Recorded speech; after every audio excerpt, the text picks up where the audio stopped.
क्या आप 45 साल से ज़्यादा की उम्र के मेल पर्सन हैं और आपको पेशाब में जोर लगाना पड़ रहा है, पेशाब रुक रुक के आ रहा है, पेशाब की धार पतली है या पेशाब पूरा खाली नहीं हो रहा, या फिर आपको रात में बार बार यूरिन करने के लिए उठना पड़ रहा है, पेशाब में कंट्रोल नहीं है, तो सावधान हो जाइए।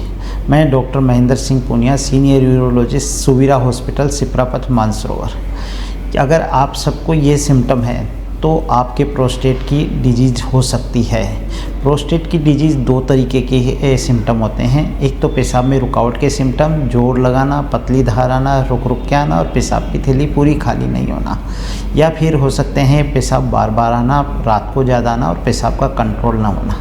तो इसके लिए अपने को सिम्टम को असेस करके उसका ट्रीटमेंट करना होता है। प्रोस्टेट का ट्रीटमेंट बेसिकली सिम्टम पे डिपेंड करता है। इसके लिए अपन शुरू में इनिशियली यूरोफ्लोमेट्री, सीरम पीएसए और सोनोग्राफी करवाते हैं, उसके बाद में असेस करते हैं। इनिशियल ट्रीटमेंट मेडिकल ट्रीटमेंट होता है, जिसमें कि अल्फा ब्लॉकर नाम की ड्रग देते हैं, जिससे कि पेशाब का रास्ता खुल जाता है और पेशाब के सिम्टम में इम्प्रूवमेंट होता है। अगर प्रोस्टेट की साइज़ ज़्यादा है, मोर देन 30 ग्राम है, तो अपन इसमें एंटी एंड्रोजन ड्रग्स भी जोड़ देते हैं। प्रोस्टेट की साइज़ 30 ग्राम से ज़्यादा है तो अपन एंटी एंड्रोजन जोड़ सकते हैं, जिससे कि प्रोस्टेट की साइज़ रिड्यूस हो जाती है। तो इनिशियल ट्रीटमेंट है मेडिकल ट्रीटमेंट।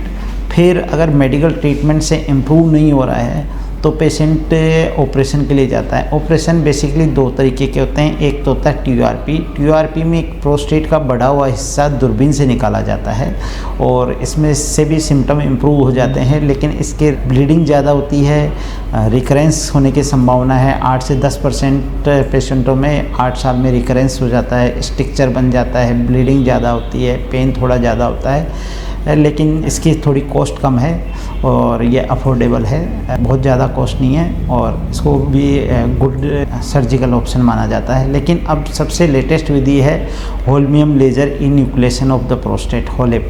इस विधि में ये एडवांटेज है कि कितना भी बड़ा प्रोस्टेट हो वो कम्प्लीटली रिमूव हो जाता है सिंगल सीटिंग में होलिप की विधि द्वारा। इसमें कंप्लीट रिमूवल हो जाता है, ब्लीडिंग नहीं होती, मिनिमल ब्लीडिंग, हॉस्पिटल स्टे भी 1 से 2 दिन तक ही रहता है और रिकरेंस के चांस भी नहीं होते और अपन उसको डिस्चार्ज कर देते हैं कैथेटर रिमूव करके आफ्टर 2 डेज।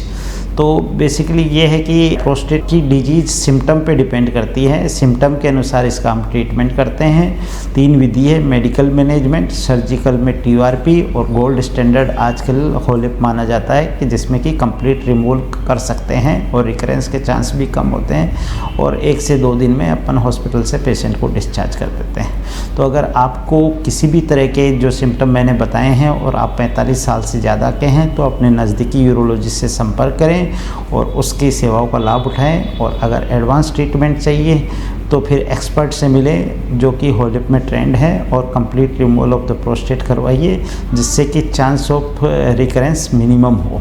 धन्यवाद।